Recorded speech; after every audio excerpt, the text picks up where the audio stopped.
রান্নাটা শুধু খাওয়ার জন্য না, কখনো কখনো এটা একটা থেরাপি। চুপচাপ দাঁড়িয়ে থাকা কড়াইয়ের ধোয়ার মাঝেও থাকে একরকম শান্তি।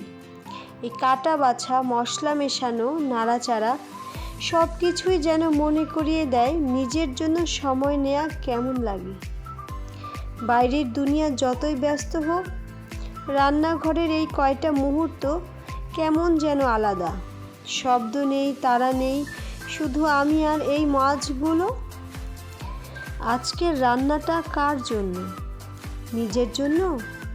কারো প্রিয়জনের জন্য? হয়তো কেউ বলবে স্মেলটা এমন যে মুখে পানি এসে গেল। তখন মনে হবে, হ্যাঁ, এই ছোট্ট জিনিসটাই তো অনেক কিছু।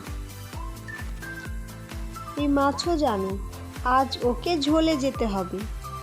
কিছু রান্না আছে যা মন ছুঁয়ে যায়, আর এই শিং মাছের ঝোল তেমনই। গরম ভাতের সঙ্গে যখন মুখে যায় তখন সব ক্লান্তি দূর হয়ে যায়। রান্না হয় জীবনকে আনন্দময় করার জন্য। তাই আজকের খাবারটা আপনার জন্য। ভালো থাকুন, সুস্থ থাকুন।